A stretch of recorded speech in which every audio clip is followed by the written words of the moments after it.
नमस्कार सर.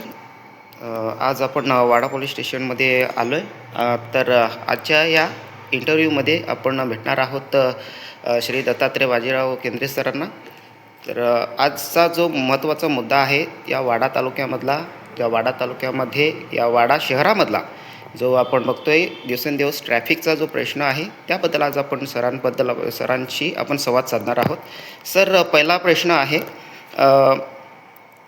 अनेक लोक वाडा शहरामध्ये येत असतात आपल्या कामाकरिता आणि ये जा करत असतात. परंतु या वाडा शहरामध्ये कुठेतरी आपल्याला ट्रॅफिक बघायला मिळते. कुठेतरी लोकांचा जो महत्त्वाचा प्रश्न आहे येण्या जाण्याचा, त्यावर आपलं काय म्हणणं आहे? वाडा शहर हे एक छोटं तालुक्याचं गाव आहे.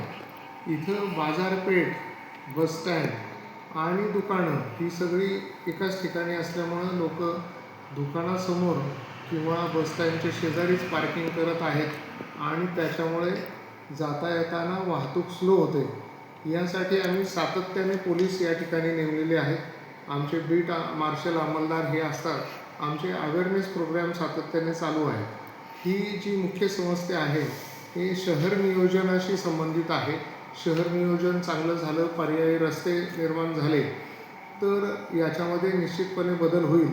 तसा आमच्या वतीने आम्ही सातत्याने पोलीस नेमून आणि त्याचबरोबर वाहतूक नियम भंग करणाऱ्यांवर सातत्याने कारवाई आम्ही करतो. आपण दैनंदिन पाहत असाल की आम्ही आता डबल पार्किंग करणारे, बिना लायसन्स वाहन चालवणारे, जे वाहतूक नियम पाळत नाहीत असे हेल्मेटशिवाय वाहन चालवणारे, परवान्याशिवाय वाहन चालवणारे, ट्रिपल सीट वाहन चालवणारे, दारू पिऊन वाहन चालवणारे यांच्यावर सातत्याने कारवाई करत आहोत. या माध्यमातून माझं पुन्हा आव्हान आहे की अशा पद्धतीने शिस्त, नियम पाळून वाहतूक जर आपण सगळ्यांनी नियम पाळले तर अशा पद्धतीची वाहतूक समस्या नक्कीच होणार नाही आणि पोलीस त्यासाठी सातत्याने आपल्याला मदत करतील.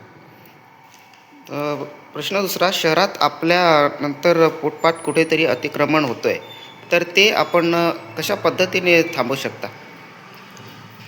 फुटपाथच्या बाबतीत आपल्याकडं फुटपाथ फार कमी आहेत, पण ज्या ठिकाणी फुटपाथ दुकानासमोर आहेत त्या ठिकाणी दुकानदारांनी जर वस्तू वगैरे बाहेर ठेवले तर यापूर्वी आपण अनेक वेळा या सिवो नगरपंचायत वाडा यांच्याकडून सातत्याने कारवाई करून त्यांच्यासोबत पोलीस बंदोबस्त देऊन ही अनेक वेळा हटवलेली आहेत. यापुढे देखील त्यांना पुन्हा अशा पद्धतीचं अभियान घेऊन ते रस्त्यावर लागू नये किंवा लोकांना वाहतुकीला, फुटपाथला चालण्याला अडथळा होऊ नये अशी कारवाई आम्ही करत आहोत.